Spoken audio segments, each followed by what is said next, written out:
ব্যক্তি বলবে বাইনানা ওয়া বাইনাকুম কিতাবুল্লাহ, আমাদের মাঝে তোমাদের মাঝে আল্লাহর কোরআন থাকতে হাদিসের কি প্রয়োজন? নাউজুবিল্লাহ। কোরআন আছে, হাদিসের কি প্রয়োজন? খুব দলিল দিবে। ফামা ওয়াজাদনা ফীহি মিন হারামিন হারামনা, কোরআনে যা হারাম এটাই হারাম। ওয়া মা ওয়াজাদনা ফীহি মিন হালালিন ইস্তাহলালনা, কোরআনে যা হালাল পেয়েছি এটাই হালাল হিসাবে গ্রহণ করো। আমাদের নবীজি সতর্ক বার্তা দিলেন, আলা ওয়া ইন্নামা হাররামা রাসূলুল্লাহ মিসলু মা হাররামাল্লাহ, আমি নবী যা হারাম করি এটা আল্লাহর হারাম করার মতোই হারাম হয়ে যায়। নবীর হালাল করাটা আল্লাহর হালাল করার মতো, নবীর হারাম করাটা আল্লাহর হারাম করার মতো। কি বুঝাইতে চাইলাম? আকীদা ইত্যাদি এইগুলার ক্ষেত্রে আমাদের দ্বীনি ইলম শিক্ষা করা, ওই পরিমাণ শিক্ষা করা যেই পরিমাণ শিখলে আমি সুন্নকে সুন্ন হিসাবে পালন করতে পারবো। এখানে যেমন আকীদা নষ্ট না হয়, কোনো বেদাত যেন আমার এই সুন্নাহের মধ্যে অনুপ্রবেশ করতে না পারে। মনে আছে কোত্থেকে গেলাম? দ্বীনি ইলম দুই প্রকার। প্রথমে ফরজে আইন থেকে গেলাম। তো ফরজে আইন শিক্ষা করার ক্ষেত্রে মনে রাখতে হবে, আমার আকীদার বিদ্যা, ইমানের বিদ্যা আমি শিখার ক্ষেত্রে শিখবো, সুন্নাহ শিখলাম, এটা পালন করতে গিয়ে আবার আমার আকীদা নষ্ট করা যাবে না। এই জন্য বুখারী শরীফের 2697 নম্বর হাদিসটা মাইল ফলক হিসেবে রাখবেন সারা জীবন। আম্মা জান আয়েশা সিদ্দিকা রাদিয়াল্লাহু তাআলা আনহার বর্ণনা, নবীজি বলেন, মান আহদাসা ফি আমরিনা হাযা মা লাইসা মিনহু ফাহুয়া রাদ্দুন। কামা বারাকতা আলা ইব্রাহিম ওয়া আলা আলি ইব্রাহিম ইন্নাকা হামিদুম মাজিদ। سبحانك لا علم لنا إلا ما علمتنا إنك أنت العليم الحكيم। পাহাড়পুর হযরত আরিফ বিল্লাহ আখতারুজ্জামান রহমতুল্লাহি আলাইহির প্রতিষ্ঠিত মাদ্রাসার খতমে বুখারী অনুষ্ঠানের বুখারী শরীফের শেষ হাদিস, এই শেষ হাদিসের সবক প্রদান উপলক্ষে আয়োজিত অধ্যকারী মাহফিলের উপস্থিত হযরত উলামায়ে কেরাম, সামনে উপবিষ্ট বুখারী শরীফের শেষ সবক আজকে যারা আল্লামা শেখ আহমদ সাহেবের কাছে শেষ সবক যারা অধ্যয়ন করবে, পড়বে, দাওরায়ে হাদিসের ছাত্র ভাইয়েরা সহ মাদ্রাসার অন্যান্য ক্লাসের ছাত্র ভাইয়েরা, আল্লাহ পাক রব্বুল আলামিনের দরবারে শুকরিয়া আদায় করছি। আল্লাহ আমাদেরকে অত্যন্ত মুবারক এই মজলিসে উপস্থিত হওয়ার তৌফিক দান করেছেন। আল্লাহ আমাদেরকে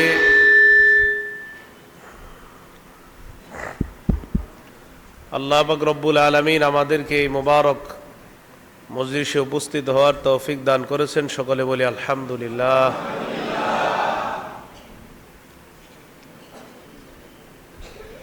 আমরা ছাত্র ভাই যারা আছি এখানে, আমাদের ছাত্র ভাইদের সংখ্যাই বেশি। আমরা মাদ্রাসায় যে পড়াশোনাটা করি, এখানে আমাদের পড়াশোনাটা হলো ইলমে ওয়াহি, আল্লাহ প্রদত্ত যে বিদ্যা, যে জ্ঞান নবীজি সাল্লাল্লাহু আলাইহি সাল্লাম আমাদেরকে বন্টন করেছেন, এই জ্ঞান আমরা এখানে শিক্ষা করি। সহিহ বুখারীর 3 নম্বর হাদিসটা আপনারা দেখবেন। এই হাদিসের মধ্যে আসছে, নবীজি সাল্লাল্লাহু আলাইহি সাল্লাম প্রাথমিক দিকে ওনার কাছে ওহী আসার নিয়মটা ছিল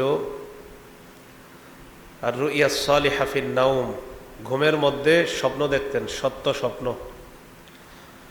ফাকানা লা ইয়ারা রুইয়ান ইল্লা জাআত মিসতাফালাকিস সুবহি, স্বপ্নে যা দেখতেন ভোরের আলোর মতো এটা স্পষ্ট হয়ে নবীজির কাছে দেখা দিত। নবীজি স্বপ্নে যা দেখতেন,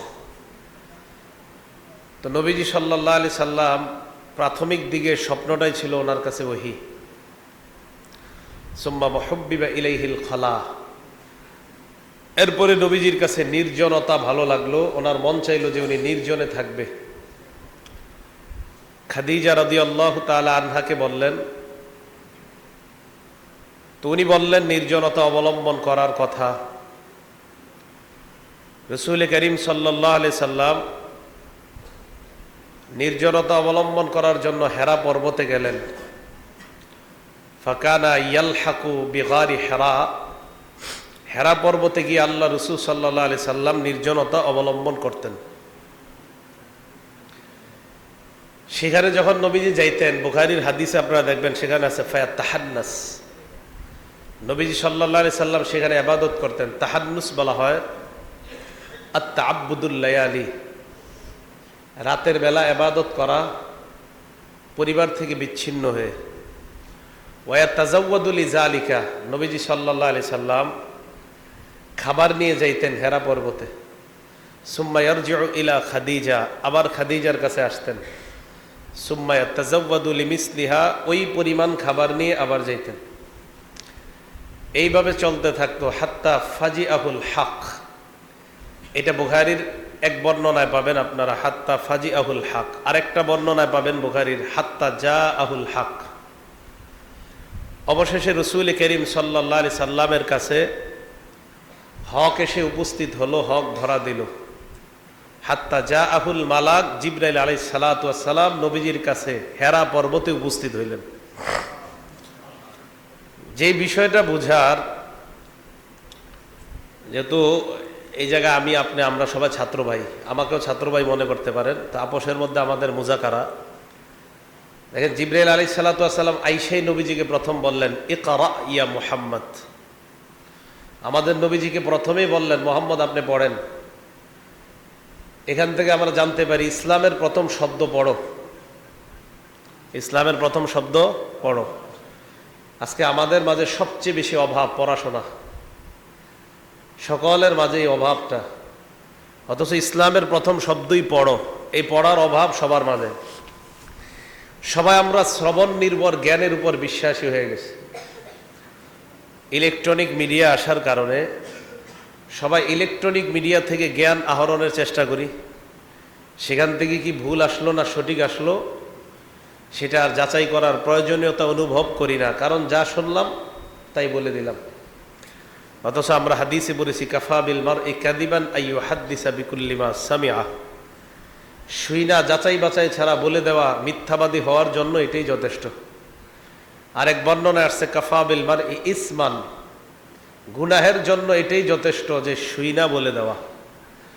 আমি যে বিষয়টা বোঝাইতে চাইতেছি সেটা হলো আমরা পড়া নির্ভর জ্ঞানের চাইতে শ্রবণ নির্ভর জ্ঞানের উপর বেশি বিশ্বাসী হয়ে যাচ্ছে। কিন্তু আমাদের দুইটা দরকার, পড়া প্লাস শ্রবণ করা, উভয়টা মিলাইলে পড়া শোনা, তাহলে পড়াশোনা করা। এই জন্য দেখবেন ছোটবেলা থেকে আমরা বলছি এই বেশি করে পড়াশোনা কর, এটা বলে না কিন্তু পড়াশোনা কর, এই কথাটা কিন্তু ছোটবেলা থেকে শুনছি। কিন্তু এটা নিয়ে আমরা গবেষণা করি না, পড়াশোনা কর কেন এই কথাটা বলে। শ্রবণ উস্তাদের থেকে শ্রবণ, পড়া কিতাবে পড়া। তো পড়া নির্ভর, পাঠ নির্ভর, অধ্যয়ন নির্ভর এবং শ্রবণ নির্ভর জ্ঞান যখন দুইটার সমন্বয় ঘটবে তখন সত্য মিথ্যা, জাল ভেজাল, নির্ভেজাল, সহি দইফ নির্ণয় করা সহজ হবে।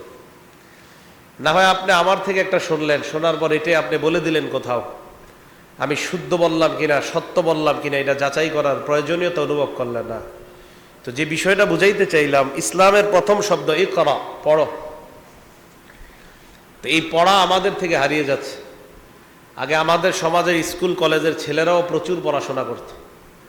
আমাদের বড় ভাই যারা 5-এর পরীক্ষা দিত দেখতাম রাত জেগে জেগে পড়তো, 3টা-4টা পর্যন্ত স্কুলের ছেলেরা এত পড়তো।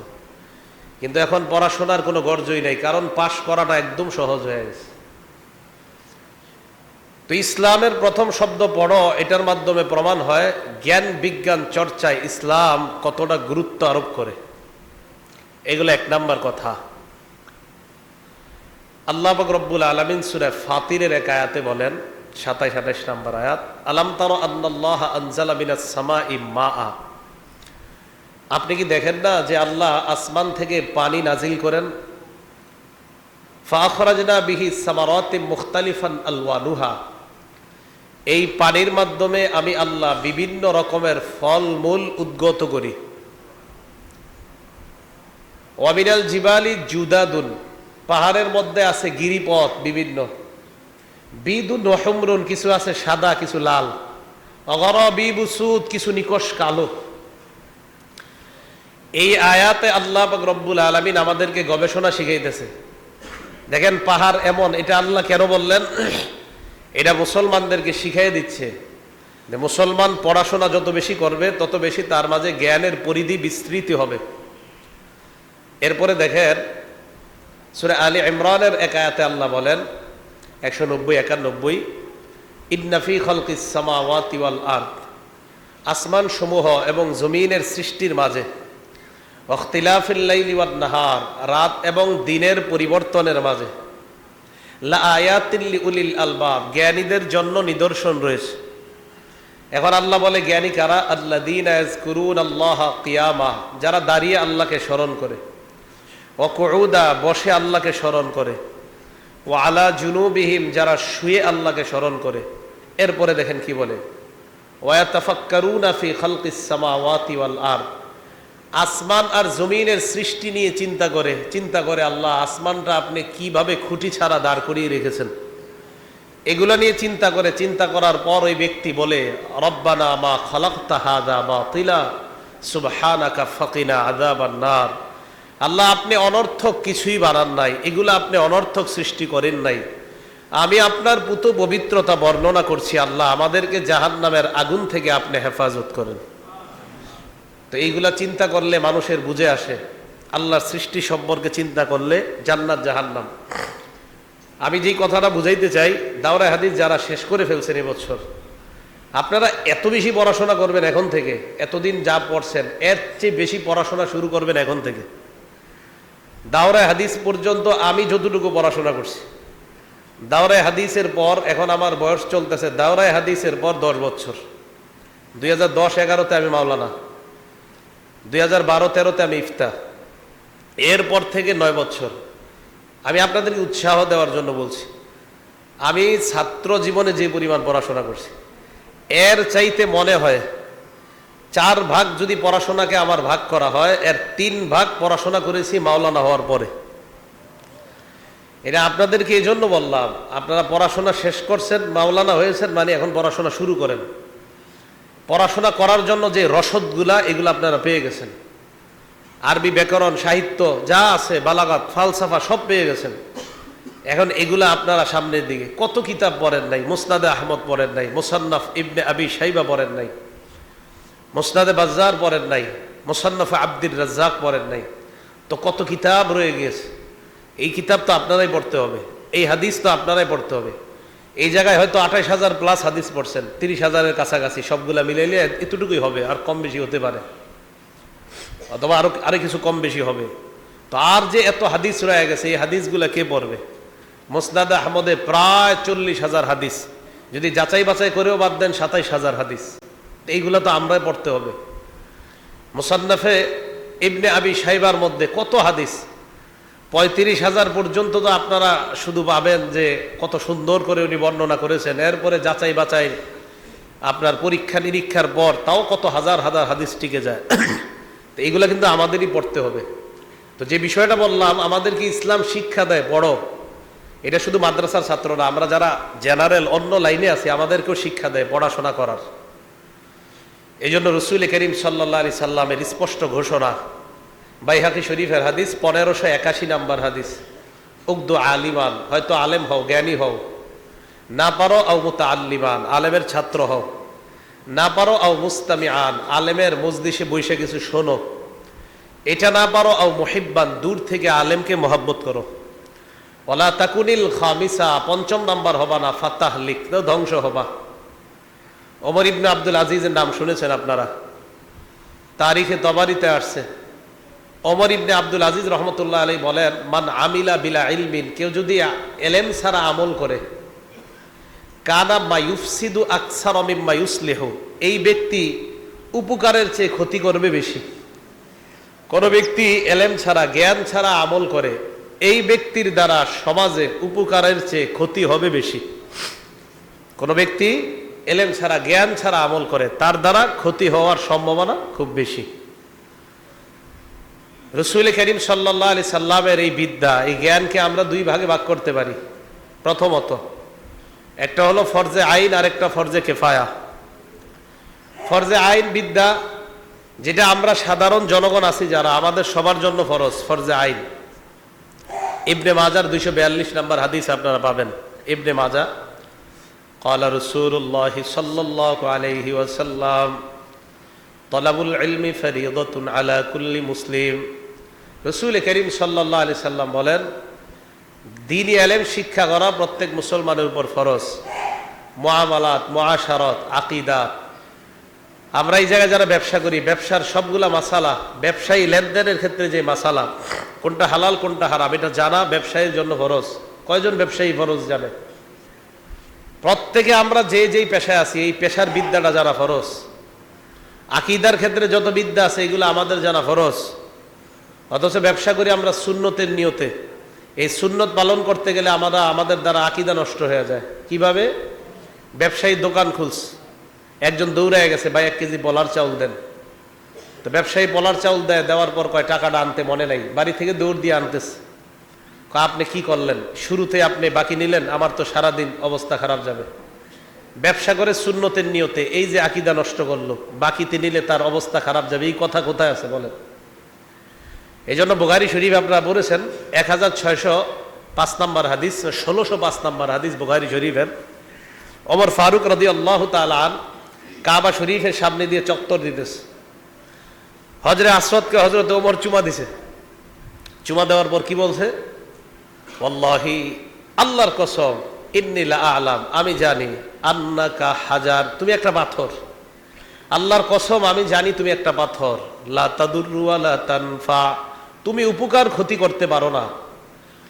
লাউলা আন্নী রাআইতুন নাবিয়্যা সাল্লাল্লাহু আলাইহি ওয়াসাল্লাম ইসতালামাকা মাসতালামতুকা, আমি যদি নবীজিকে তোমাকে কখনো চুমা দিতে না দেখতাম, আমি ওমর জীবনেও তোমারে চুমা দিতাম না। নবীজি তোমারে চুমা দেয়, তাই সুন্নত হিসাবে তোমারে চুমা দিলাম। কিন্তু এর মানে এই না যে তুমি কোনো উপকার ক্ষতি করার ক্ষমতা রাখো। এই হাদিস থেকে কি শেখা যায়? সুন্নত পালন করতে গিয়ে আকীদা নষ্ট করা যাবে না। তো ব্যবসা করতে গেলাম সুন্নত, আকীদা নষ্ট করে দিলাম। দাদার কবর জিয়ারত করতে গেলেন সুন্নত হিসাবে, নাসাইতে পাবেন 1214 নম্বর হাদিস, আবু হুরায়রা রাদিয়াল্লাহু তাআলা আনহুর বর্ণনা। যারা রাসূলুল্লাহ সাল্লাল্লাহু আলাইহি ওয়াসাল্লাম কবর উম্মি, আল্লাহর নবী তার মায়ের কবর জিয়ারত করলেন। ফাবাকা ওয়া আবকা মান হাওলা, নিজে কাঁদলেন, সবাইকে কান্দাইলেন। সবাই কাঁদলেন, নিজেও কাঁদলেন। এরপর নবী বললেন, জুরুল কুবুর ফাইন্নাহা তুযাক্কিরুকুমুল মাউত, তোমরা কবর জিয়ারত করো, কবর জিয়ারত তোমাদেরকে মরণের কথা স্মরণ করায় দিবে। হাদিস থেকে বোঝা যায় কবর জিয়ারত সুন্নত। এখন আপনি আপনার দাদার কবর জিয়ারত করতে গেলেন, দাদার জন্য আল্লাহর কাছে বললেন, আল্লাহ আমার দাদাকে আপনি মাফ করেন, আল্লাহ আমার দাদার কবর জান্নাতের বাগান বানান, আল্লাহ আমার দাদার কবরটা আলোকিত বানায় দেন, সব আল্লাহরে বললেন। শেষের দিকে গিয়ে বললেন, দাদা আমার বিবির সন্তান হয় না 5 বছর, একটা সন্তান কিভাবে হয় ব্যবস্থা করেন। সুন্নত পালন করতে গেলেন, দাদার জন্য আল্লাহরে সব বললেন, শেষে সন্তান চাইলেন দাদার কাছে, আল্লাহর কাছে চাইলেন জান্নাত, দাদার কাছে চাইলেন সন্তান। কি বুঝাইতে চাইলাম? দাদার জায়গায় শাহজালাল রহমতুল্লাহরে রাখেন। কাকে? শাহজালাল রহমতুল্লাহ। আপনাদের এলাকার বাস গেছে সিলেট, তো শাহজালাল রহমতুল্লাহর কবর জিয়ারত করতে গেলেন, আল্লাহর কাছে বললেন, আল্লাহ শাহজালাল রহমতুল্লাহ ইয়ামান দেশ থেকে আইসা আমাদের দেশ থেকে শিরিক বেদাত দূর করছে, আল্লাহ আপনি শাহজালাল রহমতুল্লাহ রে আরো মর্যাদা বাড়ায় দেন। সব আল্লাহরে বললেন, শেষে বললেন, শাহজালাল আমি সুদূর পাহাড়পুরের পাশে গান্দ্রা গ্রাম বা কোনো এক গ্রাম থেকে আসছি, মুরাদনগর থেকে আসছি, দেবিদ্দার থেকে আসছি, আমার বিবির সন্তান হয় না, একটা সন্তানের ব্যবস্থা করেন। এতক্ষণ আল্লাহরে বললেন সব, সন্তান চাইলেন শাহজালালের কাছে। কবর জিয়ারত করলেন সুন্নত, এটা করতে গিয়ে আপনি আকীদা নষ্ট করে ফেললেন। আমাদের ছাত্র ভাই যারা আছেন, আপনারা বুখারী পড়ার পর বিভিন্ন এলাকায় যাবেন, মানুষকে এইভাবে আপনি বুঝাইয়া দিবেন যে সুন্নত পালন করতে গিয়ে আমার আকীদা নষ্ট করা যাবে না। রাসূল করিম সাল্লাল্লাহু আলাইহি সাল্লামের ইত্তিবা তো হতেই হবে। বুখারীতে পাবেন 7281 নম্বর হাদিস, জাবের রাদিয়াল্লাহু তাআলা আনহুর বর্ণনা। জাআত মালাইকাতুন ইলান নবী সাল্লাল্লাহু আলাইহি ওয়াসাল্লাম ওয়া হুয়া নাঈম। একদল ফেরেশতা নবীজির কাছে আসছে, নবীজি তখন ঘুমায়। ফাকালা বাদুহুম ইন্নাহু নাঈম, এক ফেরেশতা বলেন উনি তো ঘুমায়। ওয়া ক্বালা বাদুহুম ইন্নাল আইনা নাঈমা ওয়াল কলবা ইয়াকযান, আরেক ফেরেশতা বলে না, ওনার চোখ ঘুমায়, ওনার অন্তর জাগ্রত আছে। তো ফেরেশতারা কি বললেন? ইন্না লিসাহিবিকুম হাযা মাসালা ফাদরিবু লাহু মাসালা, তার একটা দৃষ্টান্ত আছে তোমাদের এই সাথীর, তার দৃষ্টান্ত বর্ণনা করো। কি? মাসালুহু কামাসালি রাজুলিন বানা দারা, ওনার দৃষ্টান্ত এমন ব্যক্তির মতো যে একটা ঘর বানিয়েছে। ওয়া জাআলা ফিহা মিনাল মা'দুবা, ঘরে দস্তরখান বিছিয়েছে, দস্তরখানের মধ্যে সুস্বাদু খাবার। ও বা'সা দাইয়া, একজনকে বাহিরে পাঠিয়েছে, যাও যাদেরকে পাইবা দাওয়াত দিবা। দাওয়াত দেওয়ার পর ফামান আজাবাদ দাইয়া দাখালাদ দার ওয়া আকালা মিনাল মা'দুবা, আহ্বানকারীর ডাকে যারা সাড়া দিয়ে ঘরে আসে তারা দস্তরখানের খাবার খায়। ওয়া মান লাম ইউজিবিদ দাইয়া লাম ইয়াদখুলিদ দার ওয়া লাম ইয়াকুল মিনাল মা'দুবা, যারা তার ডাকে সাড়া দেয়নি তারা ঘরেও আসতে পারেনি, দস্তরখানের খাবারও খেতে পারে না। তো ফেরেশতারা এইগুলা বলতেছে, আমাদের নবীজি ঘুমায় আছে। ফেরেশতারা এবার বলে আউযিলুহা লাহু, ব্যাখ্যা করো এই যে বললাম। তো ফেরেশতারা নিজেরাই বলতেছে ফাদ্দারু আল জান্নাহ, ঘরের দৃষ্টান্ত হলো জান্নাত। সুবহানাল্লাহ। কয় বুঝলাম, ভিতরে নাজ নেয়ামত, এগুলো হলো জান্নাতের নাজ নেয়ামত। আহ্বানকারী যিনি আমাকে আপনাকে আহ্বান করতেছে এই ঘরের দিকে, তিনি হলেন মুহাম্মদুর রাসূলুল্লাহ সাল্লাল্লাহু আলাইহি ওয়াসাল্লাম। এরপরে বলে ফামান আতাআ মুহাম্মাদান ফাকাদ আতাআ আল্লাহ, যারা মুহাম্মদ সাল্লাল্লাহু আলাইহি সাল্লামের অনুসরণ করবে তারা আল্লাহর অনুসরণ করে। ওয়া মান আসা মুহাম্মাদান সাল্লাল্লাহু আলাইহি ওয়াসাল্লাম ফাকাদ আসাল্লাহ, যারা নবীর নাফরমানি করে তারা আল্লাহর নাফরমানি করে। ইবনে মাজার হাদিসে পাবেন 3 নম্বর হাদিস, শুরু দিকের হাদিস দেখবেন। নবীজি বলেছেন, কি বলেছেন? মান আতাআনি ফাকাদ আতাআ আল্লাহ, আমার অনুসরণ যে করে সে আল্লাহর অনুসরণ করে। ওয়া মান আসানি ফাকাদ আসাল্লাহ, যে আমার নাফরমানি করে সে আল্লাহর নাফরমানি করে। এই হাদিসগুলা দ্বারা বোঝা যায় কোরআন সুন্নাহ দুটোটা মানতে হবে। নবীর ইত্তেবা, আল্লাহর ইত্তেবা মানে নবীর ইত্তেবা। তো এই যুগে যুগে ধোঁকা দেওয়ার জন্য অনেক দল বের হবে। আপনারা এখন সুন্নাহের একদল অনুসারী বের হয়ে গেলেন। আপনারা তো শুধু সুন্নাহ না, কোরআন সুন্নাহের অনুসারী। এখন আমাদের দেশে এক দল ধোঁকা দেওয়ার জন্য বের হয়েছে, তাদের নাম আহলে কোরআন। তারা শুধু কোরআন মানে। তো নবীজি সাল্লাল্লাহু আলাইহি সাল্লাম তাদের ব্যাপারে বলে গেছেন, এটা ইবনে মাজাহ পাবেন, দেখবেন শুরু দিকে 12 নম্বর হাদিস। নবীজি বলেন ইউশিকুর রাজুলু মুত্তাকিয়ান আলা আরিকাতি, এমন একটা সময় আসবে যে সময় মানুষ সিংহাসনের উপর এইভাবে বসা থাকবে। ইউহাদ্দাসু বিহাদিসিম মিন্নি, আমার হাদিস তার সামনে পেশ করা হবে। এই ব্যক্তি বলবে বাইনানা ওয়া বাইনাকুম কিতাবুল্লাহ, আমাদের মাঝে তোমাদের মাঝে আল্লাহর কোরআন থাকতে হাদিসের কি প্রয়োজন? নাউজুবিল্লাহ। কোরআন আছে, হাদিসের কি প্রয়োজন? খুব দলিল দিবে। ফামা ওয়াজাদনা ফীহি মিন হারামিন হারামনা, কোরআনে যা হারাম এটাই হারাম।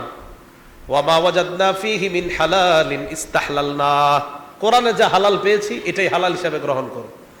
আমাদের নবীজি সতর্ক বার্তা দিলেন, আলা ওয়া ইন্নামা হাররামা রাসূলুল্লাহ মিসলু মা হাররামাল্লাহ, আমি নবী যা হারাম করি এটা আল্লাহর হারাম করার মতোই হারাম হয়ে যায়।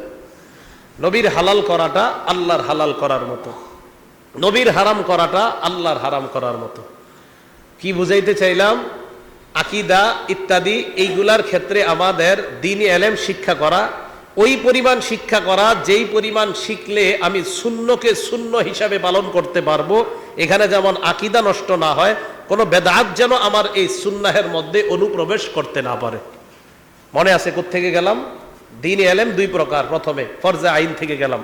তো ফরজে আইন শিক্ষা করার ক্ষেত্রে মনে রাখতে হবে, আমার আকীদার বিদ্যা, ইমানের বিদ্যা আমি শিখার ক্ষেত্রে শিখবো, সুন্নাহ শিখলাম, এটা পালন করতে গিয়ে আবার আমার আকীদা নষ্ট করা যাবে না। এজন্য বুখারী শরীফের 2697 নম্বর হাদিসটা মাইল ফলক হিসেবে রাখবেন সারা জীবন। আম্মা জান আয়েশা সিদ্দিকা রাদিয়াল্লাহু তাআলা আনহার বর্ণনা, নবীজি বলেন, মান আহদাসা ফি আমরিনা হাযা মা লাইসা মিনহু ফাহুয়া রাদ্দুন, আমার এই শরীয়তের মধ্যে যা আমি রেখে যাই নাই, যদি কেউ নতুন কিছু অনুপ্রবেশ ঘটায় এটা প্রত্যাখ্যান করা হবে, এটা বেদাত, এটা গ্রহণ করা হবে না। এটার মাধ্যমে কি বোঝা যায়? আমাদের যা যা চলার জন্য প্রয়োজন ততটুকু শিখা, আকীদা নষ্ট করা যাবে না। এখন আমরা যারা রোজা রাখি, বলেন তো আমাদের রোজার পর ঈদ পালন কি শুধু আলেমদের জন্য না যারা রোজাদার মুসলমান সবার জন্য? কোরবানির ঈদ শুধু আলেমদের জন্য না মুসলমান যাদের উপর ফরজ সবার জন্য, ওয়াজিব সবার জন্য? তাহলে মুসলমানের ঈদ কয়টা? ঈদ কয়টা? এখন ঈদের দিনের মাসলা মাসাইল শুধু আলেমরা জানবে না সবাই জানতে হবে? কোরবানির দিনের গোস্ত কিভাবে বন্টন, এই মাসালাটা কি শুধু আলেমরা পেটে রাখবে না সবারও জানতে হবে? তাহলে আমরা জানলাম মুসলমানের ঈদ কয়টা, বলেন কয়টা? এখন দুইটা আমাদের নবীজি রেখে গেলেন, কেউ যদি তৃতীয় আরেকটা বানায় এটার নাম বেদাত। এটার নাম কি হয়ে যাবে? বেদাত। তাহলে বুঝাইতে চাইলাম ফরজে আইন শিখতে হবে অতটুকু যতটুকু আমাদের পালনীয়। এই পালনীয় জিনিস শিখার ক্ষেত্রে যেন কোনো বেদাত আমাদের মধ্যে অনুপ্রবেশ না ঘটে এটা বুঝতে হবে। 2 ফরজে কিফায়া।